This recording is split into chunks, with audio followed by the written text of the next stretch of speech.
Astronomy.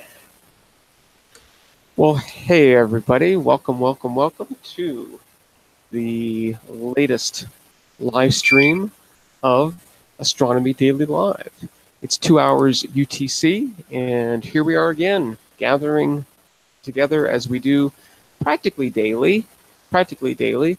From time to time, I have to cancel, but hopefully that's relatively rare, and we're sort of a casual group here, so if things happen, it's like, yeah, come back tomorrow, no problem. And that goes for you too, right? You're more than welcome to come in every single day. But if you'd like to come in every other day, or every week, every month, every year, whatever it is, yeah, this is your spot. So hope everybody's doing well. I'm gonna open up the chat here so I can watch that while I'm doing that. So yeah, everything's good here. Nice and calm, nothing exciting at all. So in the panel, we've got Tom. Hey there, Tom. Hey, Cosmic. How you doing? How's everybody else doing? Everything is well. Kitty here that might be coming up on the lap. Here we go. Probably not going to be able to see him, though. But and Bobby's in the panel, too. Hey, Bobby. Hey, what's up? You staying out of Michelle's way down there? Michael's way, yeah. I'm way out. Was it Michael or Michelle? I think it was Michael, if Okay. I recall correctly. All right, yeah. All right, so you're staying out of that guy's way, huh? Yeah. Yeah. Tis the season. Tis the season around my location for, and I forget exactly. Monsoons? No, the monsoons are basically done. So what happens next? And they're actually a little bit early this year. We have Dry season? no, I forget what kind of crane these are, but this is a migratory crane, and they usually get here around the last week of October, and I just noticed today. I seagulls, like around the winter time. Yeah. We get seagulls all throughout the local Walmart store. Oh, and that's wow. just walking distance from my house. Wow. Yeah. Well, these are cranes, and they when they fly around, they form these big, huge bees, right? And so we are there. I believe that we are their most northern spot. So they sort of stop here, and this is the most north they get, and then they'll actually hang around here till, I don't know, February or so, March or so, and then they go, and I think they're headed south, pretty sure. But yeah, I noticed today. Got out of my car and heard this sound, and I looked up, and it's like, wow, you guys are early. You guys are really early. They're at least a week early. So, but it's nice to have them back again, and yeah. So, oh man, I wish I could remember what kind of cranes they are. Maybe I'll think of it. Anyway, so yeah, I hope everybody's doing well out there. Everything's good here. I've got the coffee tonight. Oh, this is the French pressed coffee too. So I've I've had coffee from everything, right? but what I've been doing in recent years is just making it in a pot, right? Put it on the stove and you boil it, and all that. But I recently reacquired a French press, and yeah, if you've never drunk coffee made with a French press, I suggest that you try it because it's great. Cheers. And while he's drinking out, hey Otto. Hey there, Atta. French press, give me a break. Absolutely. Absolutely not. Thank God it didn't come by surprise, like we was trying to drink your coffee, and then you come by surprise, like, and all the coffee stuff comes out of your mouth, and that's gonna be crazy. That may happen. That may happen at some point. You never know what is going to happen on this live stream. Ever. This is a very free-form, fun, casual get-together of friends. It's sort of like a virtual porch, right? Where we're just sort of sitting back, right, with our consumables of choice. Yeah. I am very much inspired by Jules's live stream. He does the his at least one of his YouTube channels is called Official SW Radio. Is that right, Bobby? What is it? Official SWL channel. SWL channel. Yeah. So he does. Well. And if it wasn't for a stolen phone, he would have had a live stream on the official BHF UHF channel. Yeah. Well, yeah. So, yeah, he definitely was part of the inspiration for this live stream. I could see that somebody who was relatively knowledgeable and had a passion similar to mine. Not the same topic, but at least that level of passion. At least Jill's as a radio guy is very more mentor-ish when it comes to radio than tech. Even though he's good in tech too, but I told him one time, if radio's better, do radio. Yeah. So yeah, he is definitely passionate about radio, and he does it really, really well. And one of the things that I admire, right, is that he can do this, for 2, 3, 4 hours at a time, right? Just this long thing, and it's very participatory, right? He's responding, to people in the chat, and there's a large enough group. I think the other day he topped out at like 127 or so, which is fantastic, right? For that kind of topic, which is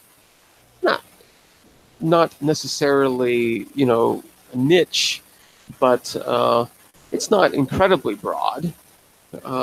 That's a nice turnout, right? That's absolutely awesome. So yeah, I'm trying to be like that, to a certain extent. Yeah. So Otto, why you don't join Jill's in the radio channels? Yeah, we'll have to find out. So is that stream about amateur radio? Is that shortwave, or is it more than that? Or it's about shortwave. Yeah, shortwave. And shortwave is what part of the radio spectrum there? Is it more than? So it's more than amateur? See, like HF, it's from DC to 30 megahertz. You got the long wave, which is like from DC to about maybe 500, and then you got medium wave, which is like from 500 to about 1700 kilohertz, and then you got short wave from 2 megahertz to 30 megahertz. Okay. Yeah, and I think the ham a is shortwave, and getting a shortwave radio, you could just go ahead and just spend as low as $10 or $15 on Amazon, and then you got a nice, good, decent radio for kickstarts. Yep, absolutely true. Absolutely true. And I think ham radio starts at 30, right? 30 megs. No, to be honest, I can pretty much put a couple of Wikipedia pages on the links to Awesome to show you where are the amateur bands and where are the shortwave bands. Sure, that sounds good. International broadcasts. That sounds good. Go for it. Do it. So cool. Yeah. So, the one thing that I wanted to mention yesterday and completely forgot was this pretty neat short paper that I saw over on Archive about moons of moons. Did you hear about this? This paper, it came out trying to figure out if moons of planets could have moons, and they made some calculations and actually came up with some pretty interesting results. Here, I'm just going to show you the plot. Are you showing that weather satellite captures? Yeah, let's do that first really quick. So Bobby got these from a weather satellite through his radio, decoded. Is that about right? Yeah, that's correct. Okay. And so, yeah, this is showing the the current hurricane out there in the Gulf of Mexico, heading. I think it's heading pretty much due north at this point, right? But yeah, so this weather satellite passed over his location, and he was able to pick up the signal on his radio and decode the image, and that's at least one of them that he got. I think there's another one here too, right? Yeah. Yeah, there's that one too. So pretty cool. Pretty cool. That you can do this from sort of the comfort of your own home, right? You can get these satellite images. Very cool. I am really curious about these patterns on each side. What those are supposed to be, right? Because they are some kind of pattern, right? I don't exactly understand it. So yeah, you have any idea what those are, Bobby? I think those are I really don't know because I don't think Jill's ever decoded anything from weather satellites. I know he's been capturing them, but he has never tried a decode opportunity yet. Okay. So I think those things on the sides are actually I don't know, but I can't think right out of the bat and stuff. But I think these are those scan images or something. It's just not coming to me. Yeah. Not coming to me at all. I wonder if these are like timestamps or something. Some amount of time has passed in between these. Yeah, I don't know either. But they're pretty awesome, though. Very, very cool. But yeah. Okay, let's see. So yeah, what I wanted to just take a look at really, really quick was this plot, right? So this was from a paper that was put out on Archive yesterday, I think. Really, really short, right? It's called "Can Moons Have Moons?" which you know is definitely a very catchy title. So yeah, they went through some calculations and came up with these models, right? That that show that under certain circumstances you can have stable moons of moons. For instance, around Jupiter, if you have a, let's see, how does this work?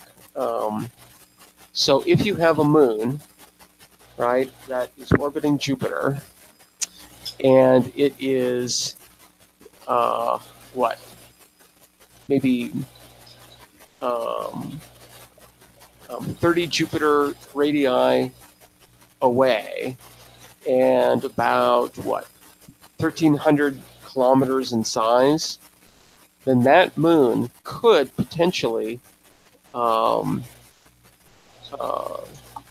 able to host a moon of itself. Pretty interesting. Pretty interesting. So it turns out that Jupiter, I don't remember which one. It probably says here. If it doesn't say here, then we can look it up. Should be able to find out exactly which moon that one is. 2 moons of Saturn could have moons. Earth's moon, and at least according to current data, the moon of that new the new moon of Kepler 16225b could also have a moon. Kind of interesting. Let's see if it actually lists which planets.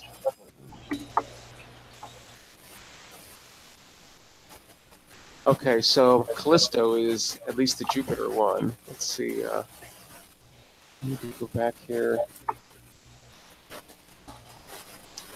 Okay, here it is. So Callisto could have a moon. Titan and Iapetus could have a moon, and Earth's moon could have a moon, at least according to their model. So pretty interesting. Pretty interesting.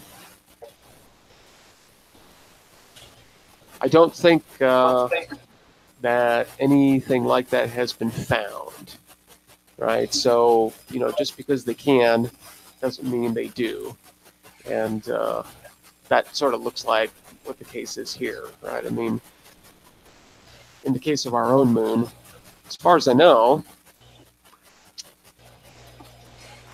I don't think that there's a moon of our moon, but at least according to this model, it's possible. So that's kind of neat. I don't think I've heard of any moons of moons. There are some asteroids that have moons, I think. Yeah, they're finding binary asteroids and lots of asteroids that have sort of two nodes to them, right? Like what 67P looks like, or 6, whatever it is. The one that Rosetta went to. Lots of asteroids and comets look like that, and yeah, I think they're finding that a lot of these asteroids too are binaries, or have these moons. So yeah, pretty interesting.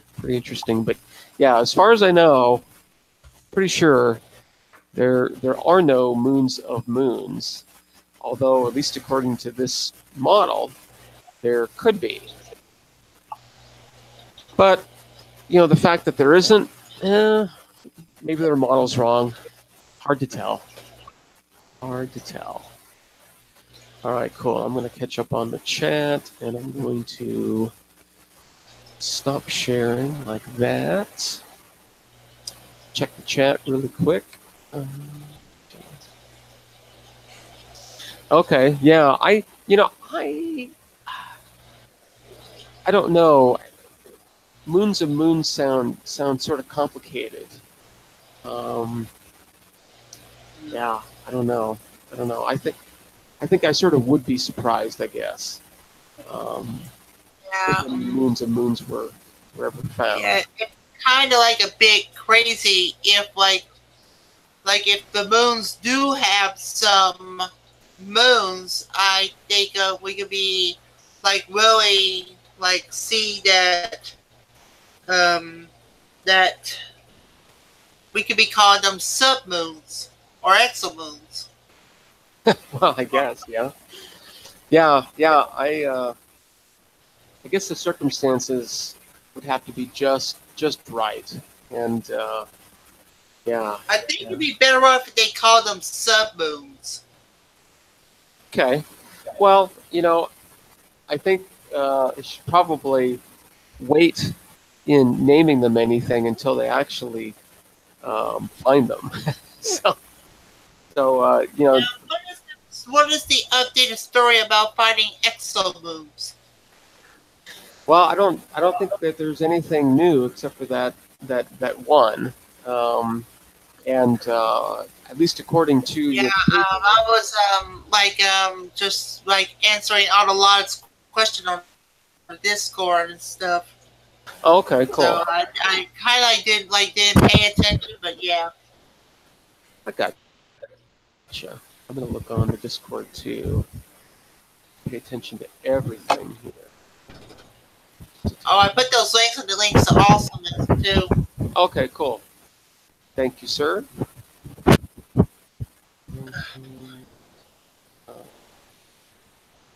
Okay, cool. So she's gonna get a shortwave radio, and that's a good recommendation there, I would say, for sure. And yeah, post her some recommendations as well. Yeah, nice. Including the one that you can get for about $45, which is the PL380. But that's not a bad radio though. Yeah, that sounds like good starter. That sounds like a pretty good deal. So yeah, sure. Okay, so that's now where I think if you want to go 80 and stuff and capture the amateur bands and stuff, then I would suggest going maybe 80 to 100, and you can get something called the PL 600 or the 660. I think those are usually good. But cool. the 660 and the 880, they're usually some very conflicting reviews. Some like it, some don't. Now, if there was no production issues, the XH Data D808 would be better. Okay. Cool. I think what I want to do is get back to the constellation of Cetus, which we and we was talking about Hubble. With Hubble down, it might be a while before even one current exomoon can get some more data to confirm it. that I think is true. It might be a while before the word. Yeah. Uncle Bill, I'm thinking that they're going to be able to do some groundwork on that too. They probably have looking at it already, right? If not, I think, to be honest, I think Deep Astronomy just uploaded a video just now. I might plan on watching it right now, and maybe advertise it too when we get done. Cool. That's about the. Is that about the moon? The exomoon? It's about the Hubble. Probably it's wasted. Oh, the Hubble. Yeah. Okay. Yeah. Yeah, I mean, the the the the end of all these things is going to happen, right? So, you know, this is what happens, and it's um, unfortunate and sad, but I mean, we'll move on, and you know, remember the good times, right? I mean, wow, what Yeah, Hubble has. and that video's like low on the volume and stuff. I'm trying to like tune it up and stuff, and it's still freaking low. Hmm. Oh, Tony's live stream, is that or his thing? Yeah, he tends to be pretty low on the mic for sure. All right, well, I'm gonna keep going here with Cetus. I was talking about the YouTube video, not you. Yeah, I got you. So let's get back to Cetus. Cetus the whale. One of the things I was sort of reading through this, and one of the things that was pointed out. Could you turn that down a little bit, Bobby? Thank you, kind sir. Man, Hubble's using 2 gyros. It needs 3. Yeah, it lost one.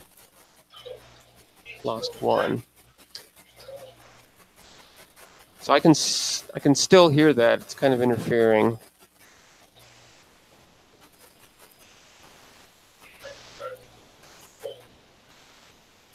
I guess we'll try that. So, at least one of the interesting things that I didn't notice when we were looking at this before was that there's this blue line here. That's the ecliptic. So that is the path of the sun to the sky over the course of a year. And it was pointed out, right, that the ecliptic gets really, really, really close to the constellation of Cetus. They actually say it's like a quarter of a degree, which means sometimes the sun is actually a portion of the sun could actually be in that constellation. So that's kind of cool.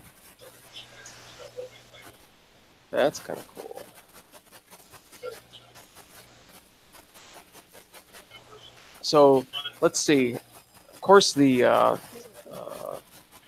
I don't know if it's of course or not, but one of the more exciting objects in this constellation is Mira, this great variable star. And so let's take a look at that. I think I sort of glanced at this over in Burnham's, but Burnham's is slightly out of date, so it's sort of nice to have this resource here. I think while you're looking at this, I'm gonna step away just for a moment, do my duty as the official door opener for our masters here. So I will be right back. Hold on.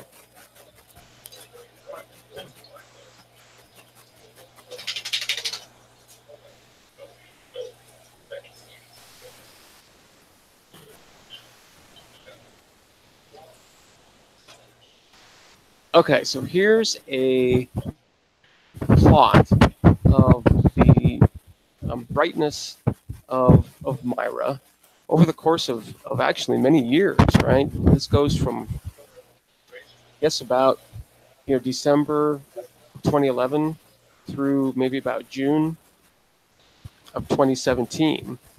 And you can see how it's, dimmed and then brightened and dimmed and brightened, dimmed and brightened. And you know, these gaps are here because that's when the sun is way too close to the star, and the star just can't be observed. So yeah, so that's why there's not much data in these gaps, no data in these gaps, and data everywhere else. I was sort of surprised at the scatter here, right? For a particular date, right? That's almost a 1 magnitude scatter, which seems, I don't know, that seems to be a lot to me. So don't know what's up with that, but it's a pretty interesting shape, right? It's these curves, if you sort of fill them in a little bit, they're not really symmetrical, right? I mean, it's not exactly like a sine wave, right? They seem to be as they brighten. See how fast they brighten, and then they sort of slowly dim, and then they fastly brighten again, and then slowly dim. So yeah, it's more like a sawtooth. Yeah. Sine Even wave. I was watching that video about the HST earlier, just now. Even though it's like so low on the value, but they're saying that HST could be on light support. I'm sure it is, right? I mean, it's gone into safe mode, right? So yeah, when it goes into safe mode, everything, I think, well, I would think, that everything gets turned off, or at least turned way down. So yeah. They're also saying that the JWXT may launch in 2021 as well. Hmm. Yeah, I think that's the current plan. We'll see. We will see. So if HST is just is dead, we got just 2019, 2020, like a 3-year wait. Yep, that's right. That's right. But with 2 gyros and even 1 gyro, they'll still be able to do stuff. They're just not going to be able to do what they're doing now, right? So the same thing happened to Kepler, and they've been able to continue. So my guess is, sort of regardless of what the handicap is, they'll be able to squeeze hopefully more data out of that thing. They're just not going to have the capabilities that they had before, which is really sucks. But that's how those kinds of things go. The HST was launched in 1990, and it's 2018 now, so that's 28 years.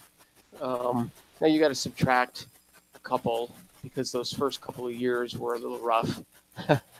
But yeah, having a 28-year run, that's I think that's gotta be good. Interesting. 28 years of Hubble, I'll be like, yeah. And it's about to hit the RIPD. Interesting. Yeah, I think it's done really well, and I definitely do not want it to stop. But at some point, it's going to. You gotta stop it. You just stop it, okay? Yeah. Well, and like I've said, I mean, I would like us to have 10 of those, or 100 of those, or 1,000 of them up there, because then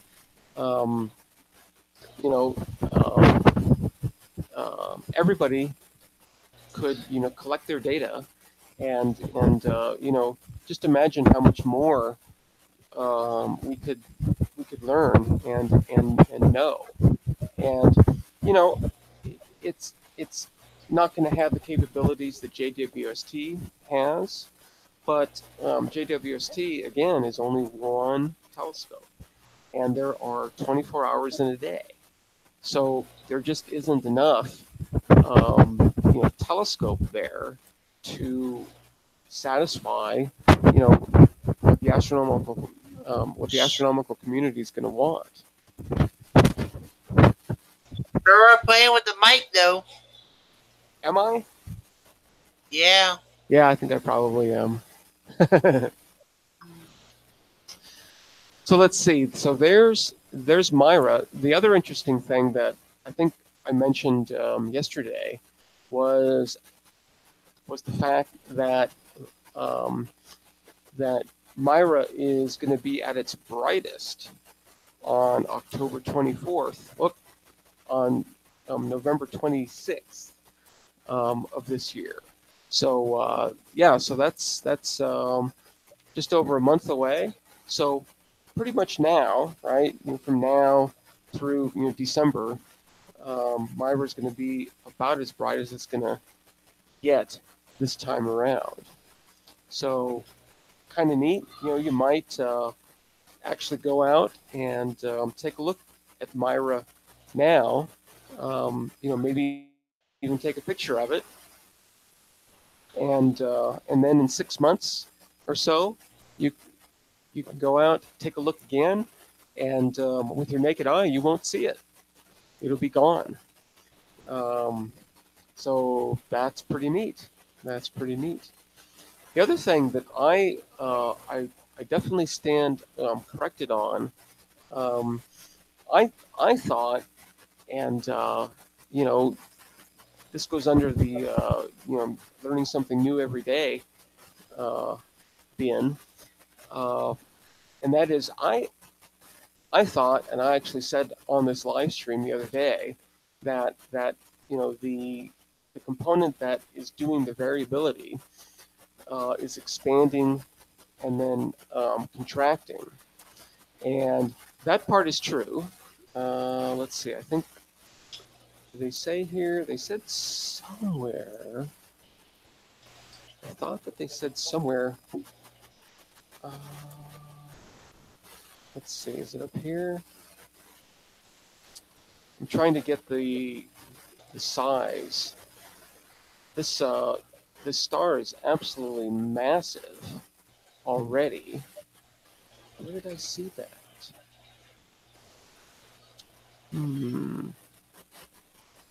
Don't remember where I saw that, but it was something like at its smallest, it's like 300 times the size of the sun, and at its largest, it's like 400 times the size of the sun. It's absolutely massive. Wow, where did I see that? That's kind of strange. I saw it back here. Oh, okay. No. So minimum size is 400 solar diameters. Maximum size is 500 solar diameters. So, this is a massive, massive star, right, to begin with. And then, as I said, it changes size, and that's what makes it appear to vary in brightness. Now, what I was mistaken about was at what phase in this cycle is it brightest, and what phase is it faintest? And what I always thought, and I had to think about this a little bit, but what I always thought was that as the object gets bigger, because its apparent size is getting larger, that would make it look brighter. And then as it shrinks, right, it looks smaller, which means it would look fainter. But I guess what's going on is that when it shrinks, it actually heats up, right? It gets hotter and it gets brighter. And when it expands, it cools down and actually gets fainter. So it's like the exact opposite of what I thought it was, which I think that's great. I think that's absolutely fantastic. So Yeah, go ahead. I thought it worked the same way you did, that the luminosity was somehow based on its surface area, and that, would determine how bright it was, but I'll have to read about that. Yeah, I think I mean, at least how I've justified it in my head now is that if it wasn't changing temperature, then I think what we're thinking is probably true. But because it's changing temperature and actually getting changing in luminosity as it gets smaller, right? Luminosity goes up when it gets smaller, because it's changing temperature. It's getting hotter. So yeah, it's sort of the opposite of what I thought it was going to be. So, I don't know if that is a characteristic of all single star variable stars, or if it's just like the Mira kind of variables. Not quite sure. But so yeah, Mira is a pretty amazing object. It's they've got some pictures of it here. Looking at it in the ultraviolet and in the visible, and you can see that looking in the ultraviolet, it's got this huge, I don't know, sort of tail. Supposedly, I guess, right? Moving behind it. Here's the actual star. This little tiny little thing here, and then here's all this stuff around it. Pretty amazing. And there it is, of course, with the visible. Just basically a single star. So yeah, pretty amazing. Pretty amazing to be sure. Let's see, is there anything else about this guy? So yeah, its companion is is it a white dwarf? Companion star. Let's see, it's got to say something about that, doesn't it?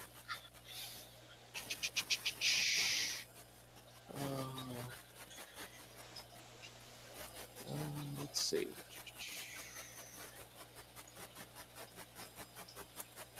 Okay, all right. So yeah, sort of the last paragraph here talks about that.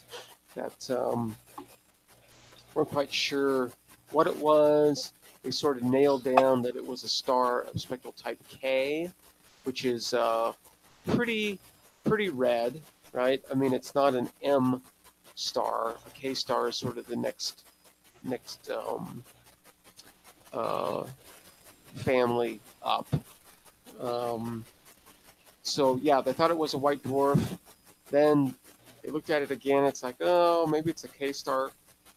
But now it sort of looks like the consensus is that it is a white dwarf. So, and actually pretty close to its host star, right? 70 astronomical units away. That's about twice the distance between the Sun and Pluto. So yeah, that's I guess I would call that relatively close for a couple stars. So pretty cool. Mira is pretty amazing. I thought that this was kind of a weird plot to have in the Mira section. So they're showing pulsations of Chi Cygni, which is a Mira-like variable star, right? So it has the same sort of characteristics as Mira. I'm kind of curious as to why they didn't show Mira for this plot as opposed to Chi Cygni, but whatever. So yeah, here's the brightness, right? And then here's the temperature, right? So yeah, when it's brightest, the temperature is the highest, more or less, right? Like right before. It's either at its highest or its lowest, it's at its hottest or its coolest. But at the same time, as you can see, right, the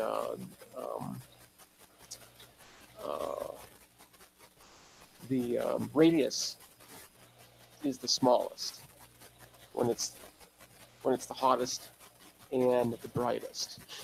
And now this is extremely counterintuitive, right? The luminosity is highest when the apparent brightness is at its lowest. Go figure that one, right? It's all to do with temperature, right? I mean, these two things, right, the radius and the luminosity, they more or less follow each other, right? But the temperature is sort of dictating what the apparent magnitude does. Kind of interesting. Extremely counterintuitive, just like most things in astronomy are.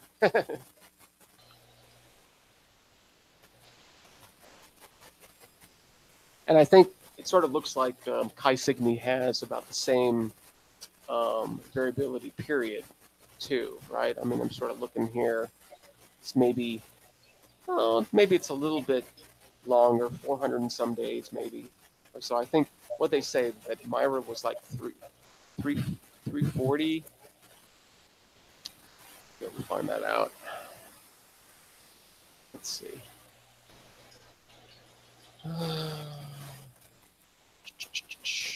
332. Gesundheit.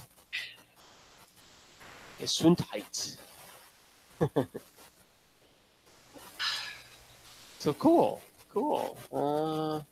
Let's see. There's a little bit.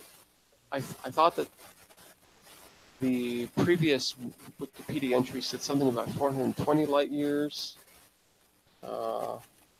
And then this one, the entry for Mira itself in Wikipedia says, whoop, I saw it here somewhere. Yeah, 200 to 400. I thought I saw some other numbers. Oh yeah, here. So pre-Hipparchus 220, 299. Now I'm surprised that a Gaia measurement hasn't been put in here yet, because that is hopefully going to nail down that distance a little bit, as long as they can get some parallax, which, yeah, at 300 light years, you can certainly get some parallax off of that. So that shouldn't be a problem at all. So yeah, somebody just needs to dive into Gaia, look at the parallax, and do the math, and see how far away Gaia says that it is. Because, yeah, you know, that's not very accurate.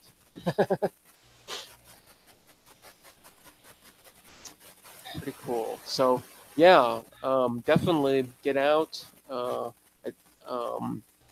think we determined that Cetus is up pretty much at sunset. So yeah. So go out and see if you can identify Mira. Right? It's and this chart is kind of hard to see, but yeah, it's if you can identify alpha and beta, right? You can draw a line right between those two, and then Mira is what, about a third of the way between alpha and beta, right along that line. So if you look out there, on the next clear night, I might do that after this live stream here. Just go out and look, and you should see a star there, right? And then in 6 months, if you look there again, you won't see one. It'll be gone. I think it goes down to like 8th magnitude or so. Yeah. Whoop. I think that's what it was. Let's see. Go back. See what the magnitudes are here. Oh wow. Okay. So yeah, like 9th magnitude. It goes from like 3rd magnitude, which is visible, right? Pretty much anything. I mean, in the dark site.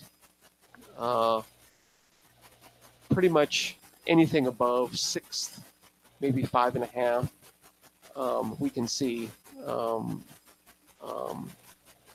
just with our eyes. So yeah, when it gets this faint, you're not going to see it anymore, at least with your eyes. So pretty cool, pretty cool. Go out and take a look at that. And then, like I said, in 6 months or so, I'm trying to think. Yeah, you probably have to wait. I mean, in 6 months, it'll be up in the morning, right? So you have to get up in the morning and go out and confirm that you can't see it anymore. Pretty cool. Pretty cool. Okay. So, let's go back to Cetus. So Cetus is just a huge constellation, right? There is so much here. And they actually say that there's 1,231 square degrees. It's the 4th largest constellation. So that is big. That is definitely big. This might be an interesting table. Let's take a look at this. Okay, so this ranks the 88 modern constellation by the solid angle that they subtend in the sky, the size of the constellation. So Hydra's the biggest, and then Virgo. Ursa Major, yeah, that's really big. And then Cetus. Very cool. I don't think I've ever looked at the constellations in this way before. So that's pretty cool by their size.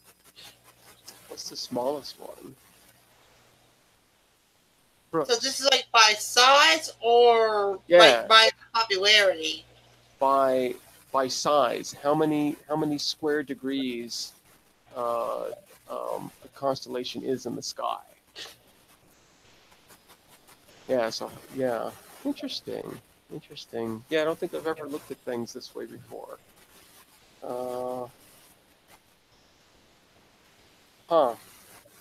And, yeah, Southern Cross is the smallest one.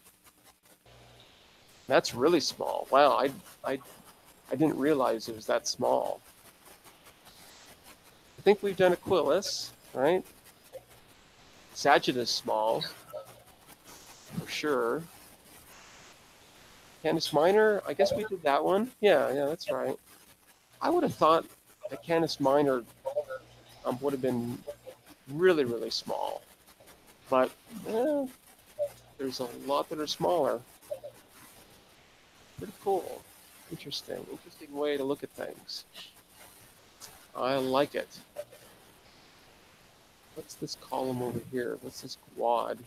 Quad designates the quadrant of the sky as north for north or S for south.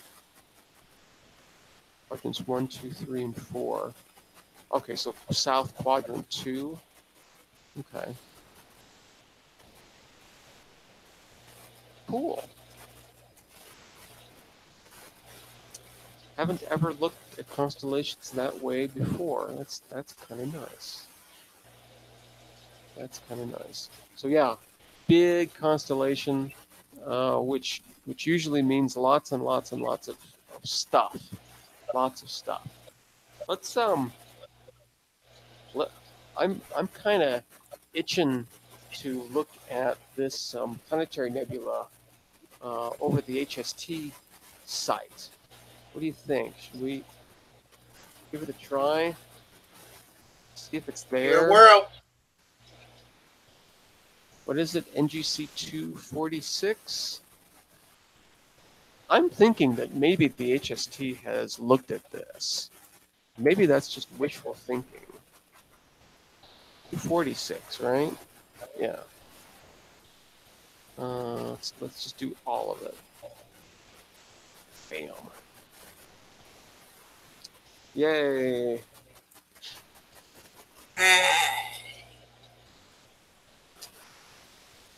So hasn't been looked at recently. 2007. Wow. 11 years. Yeah, 11 years. Let's take a look here. See. Okay, not much excitement there. Not much there. I don't know if that's it. That might be it right down there. Got to see what wavelength they're looking at too. Okay, well, this is a visible wavelength, 5,000 angstroms. They're all 100-second exposures. It's all the same proposal. Let's sort of see what they were up to here.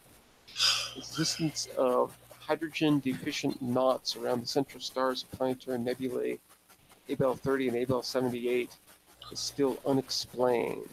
Oh, well, let's we need to see if NGC 246 is either one of those. Let's go over to Sinbad.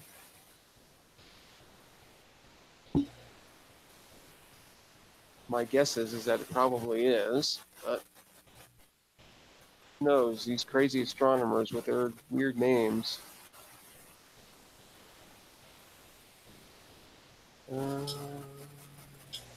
What were those numbers? 30 and 78.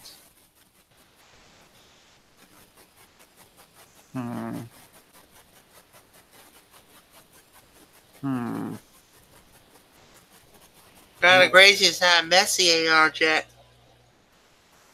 Yeah, well, it's definitely not a Messier object. It's way too faint to be a Messier object. Mr. Messier would have never seen it through his little scope.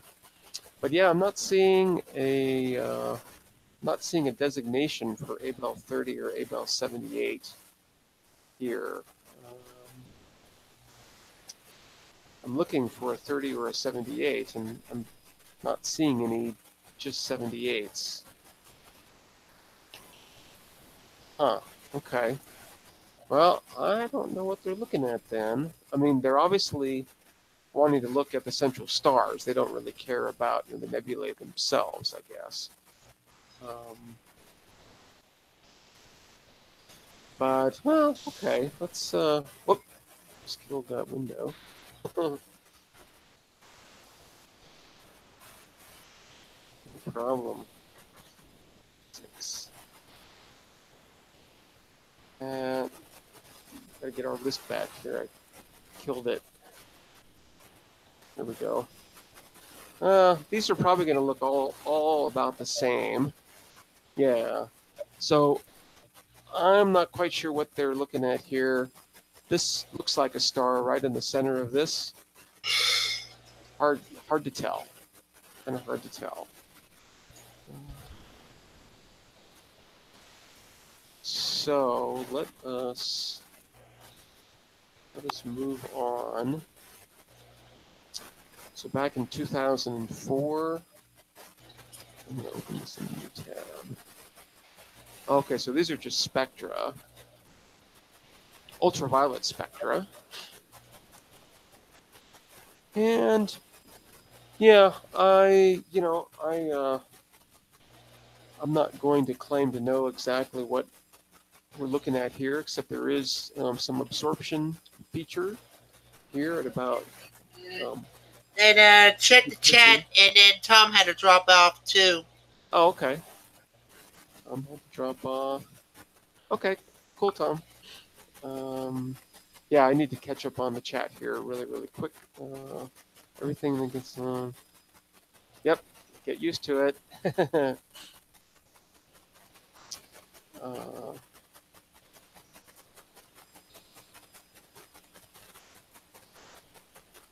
yeah, you know, it might be kind of interesting to people to observe Mira now, and then observe it again in 6 months, right? Yeah. You know, people might enjoy that. I really like to see those T-shirts real soon too, Otto. Yeah. Where's those T-shirts? Let's see. So these are just spectra, so that's not going to do us any good. I'm not quite sure what this W fall is, but let's take a look. 1,000-second exposure back in 1994. Let's see. Okay, all right. I don't see anything too exciting there either. That's kind of a bummer. Let's we can definitely take a look at it with the digital sky survey. This is kind of getting off topic a little bit, but yeah, let's take a look anyway. It's a pretty nice looking planetary, for sure. I guess this is the central star. It's kind of hard to tell. It almost looks like a binary star to me. Whoop. Oh yeah, that is definitely that I would definitely say is two stars. That's sort of what we're seeing here. I don't know if there is. Well, no. Triangle. I always see triangles, right? Here's this, and then this star here makes a triangle, and I'm trying to make a triangle here. Oh, there's a triangle here. Looks about the same. Let's see, but this guy's sort of on this side. Yeah? Huh. I'm sort of wondering if these three stars here, this one being a binary, these three stars are these three stars. This one, this faint one, and the binary over here. Kind of hard to tell. Not enough information. Here's another star up here. Let's see if we can see that one. Ooh, there it is. Okay. I think I can pretty much be confident that 1, 2, 3, 4, these 4 stars here are these 4 stars here. 1, 2, 3, 4.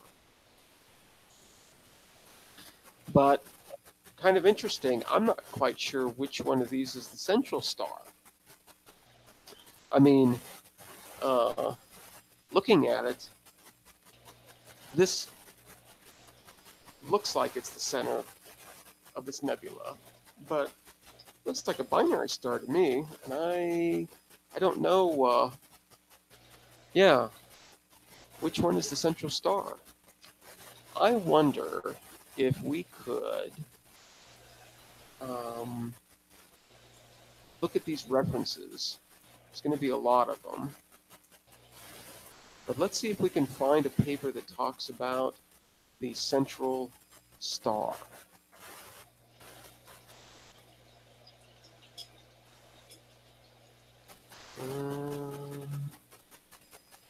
I guess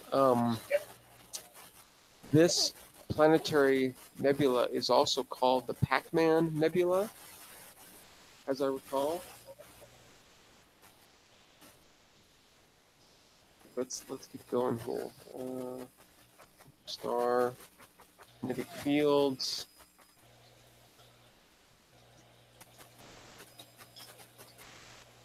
Hydrogen deficient central star of the planetary nebula Longmore 4.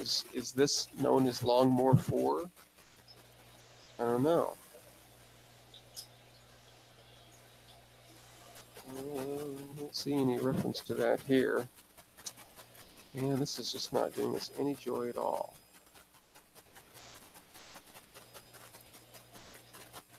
I'd really like to know which one of those stars is the central star, because it doesn't have to be, from our point of view, it doesn't necessarily have to be physically in the center of the nebula. It doesn't have to be.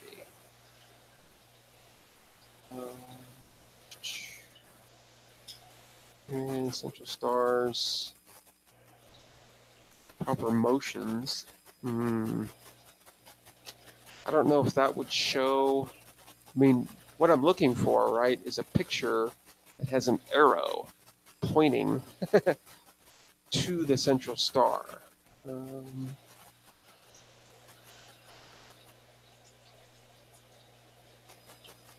Well, let's take a look at this one, because this is measuring parallax. In order to measure parallax, you have to take a picture.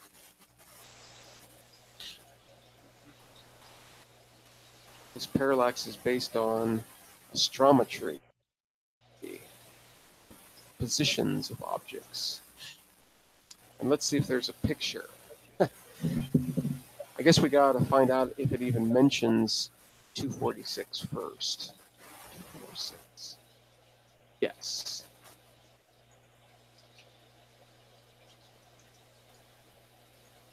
Oh, it doesn't look like there's going to be any pictures, though. Drat. Just a bunch of plots.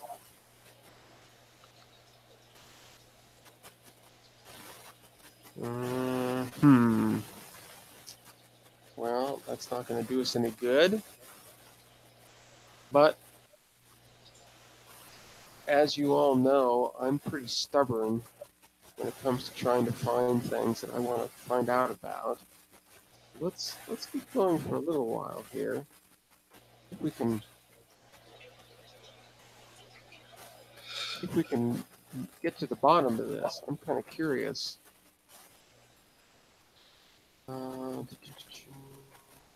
Radial velocity. An accurate and homogeneous set of coordinates. I don't know, that might be promising. Over to EDS here. Hopefully there's a accessible PDF file. Looks like there is. Galactic planetary nebulae and their central stars. What I'm looking for is a... Okay, so here's... This is the kind of thing that I'm looking for. But I am not seeing... 46, is that in here? Yeah, see, 246 isn't even being listed. Shown in Table 2, an example of the catalog layout. Okay. Okay, so they actually have a complete catalog over at CDS. Let's reference number 5. Oh, here we go. Let's just try this here.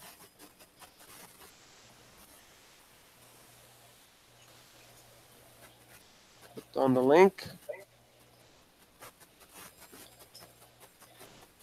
Okay, where do I go from here? Busy R? Is that what I want? I've never really explored this before, so I'm not quite sure what to expect.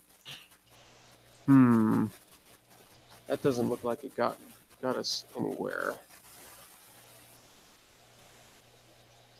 I see. Okay. So busy R. Here we go. Oh, well, got us in the same place. Huh. Nope, don't want to translate. Well, I guess I'm going to have to investigate this a little bit more. I'm going to keep that up, but yeah, I'm not. Let's go back to the paper, although I don't think that the paper is going to be too helpful here. Yeah, because it's only showing a few planetary nebulae.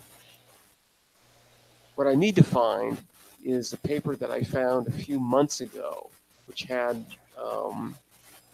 images of a bunch of planetary nebulae. I don't know if they identified the central stars, though. So, frustrating.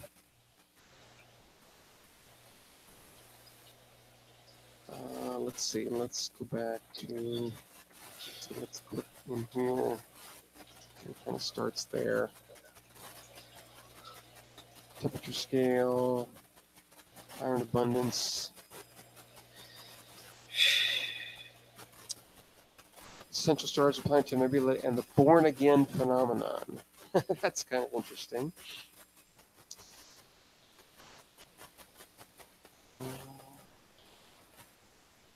I don't think they're going to give us any joy at all here.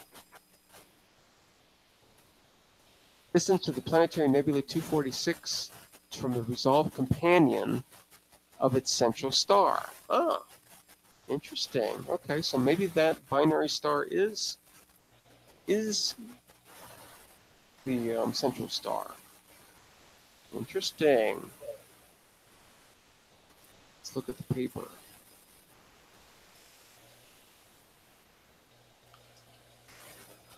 So the central star of planetary nebula NGC 246 is a resolved visual binary. Okay, cool. You know, I love to stand corrected. We humans make assumptions all the time. It's like, oh, a central star can't be a binary star. It's like, well, oh, forget about that. Cool. So it's pretty close, but I mean it is visual. So yeah, they're saying 495 parsecs, which is got to multiply that by 3.26. So 495 times 3.26 gives you 1,613 light years. So yeah, 1,600 light years away. The resolved binary nucleus of NGC 246. That's pretty awesome. Let's see. Did they have a picture? Maybe not. That's a color diagram there. Nope, no pictures. No pictures. Too bad. So okay, all right. Well, so this guy. Whoop. Let's see. How am I going to get back there? Get back this way. Cool. See, you gotta be a little stubborn. You gotta stick to things. But in the end, it looks like that dude right there is the central star, right? It's a binary star. Oh, where is he? There he is. So this is the central star right there. And here's the companion, which is what they say, 3.8 arc seconds away. So pretty cool, kind of neat. It's a pretty nice planetary. It's got some really interesting structure, right? Pretty interesting. These like holes. Yeah. And like I said, I think this guy, I was looking, maybe I was looking on Wikipedia page. Okay, it's known as the Skull Nebula. Skull Nebula. I must have mistaken Pac-Man. Oh, yeah, no. It's also called Pac-Man. Okay. It's got a bunch of different names, obviously.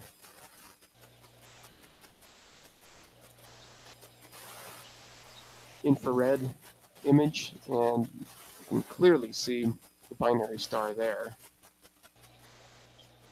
And again, see, here's these 4 stars, or these 4 that we saw with the HST. 1, 2, 3, 4, and there it is. There they are there. 1, 2, 3, 4. Amazing structure in here. And there's the infrared. Yeah. Spitzer. Cool. It's what bright is it? So its apparent magnitude is 8. That's really bright. That is really bright. You can easily see that in a 4-inch telescope. You should be able to see that. It's pretty small though, right? I think does it say here? We should look on Simbad. This is not really the appropriate place to see that kind of thing, but we can see it here. So the angular size in arc minutes, 3.7 by 3.7. So pretty round, and yeah, pretty big too. So yeah, easy to see. Now see, this is saying that it has a V magnitude of almost 12. So this thing said 8. So, wondering, I'm sort of wondering if this is the brightness of the central star as opposed to the nebula. Not quite sure. Guess we're just going to have to go out and look. Bunch of different names. Wow, is it already 3:17 UTC? Wow. Time goes by so fast. Let's blow this joint. Let us end this insanity for now. We can definitely continue this. Like I said, this is a big constellation. So there's a lot to cover, a lot to talk about, and the cool thing is that it is visible in our evening skies right now. So kind of neat, and yeah, I think if people don't mind, I'm just going to keep looking at Cetus for a while. There's gobs and gobs and gobs of galaxies. Some pretty interesting stars. Insanity Daily Live. No, that's my other channel. Yeah, that's the one, I don't really talk about much. But I'm probably going to have to at some point. So, I think I let it slip out. Uh-oh. Yeah. Well, stay tuned for, channel number 2, which is Insanity Daily Live. I think that's a good idea. Yeah, I think, that would probably work better for me. Well, maybe not better, but almost as good as this live stream. So awesome, Tom. Yeah, let's. I think that's a good idea. And yeah. I've been wanting to start up a second channel. I think that is extremely appropriate, right? And instead of it lasting one hour, I try to do an hour. I'll do like a minute, right? It's like, forget about everything. Let's be insane for 1 minute. And then, right at the end of the minute, and sometimes it'll go over, right? The insanity will end, and so will the live stream. I think I think I've got something there. So yeah, let's work on that. All right, you guys, I'm going to get out of here for now because yeah, the insanity is beginning. So and that is definitely not appropriate to an astronomy live stream. So Nope, not at all. although a lot of astronomy is pretty insane.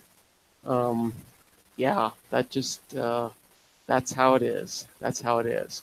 All right, I am definitely going to get out of here for now.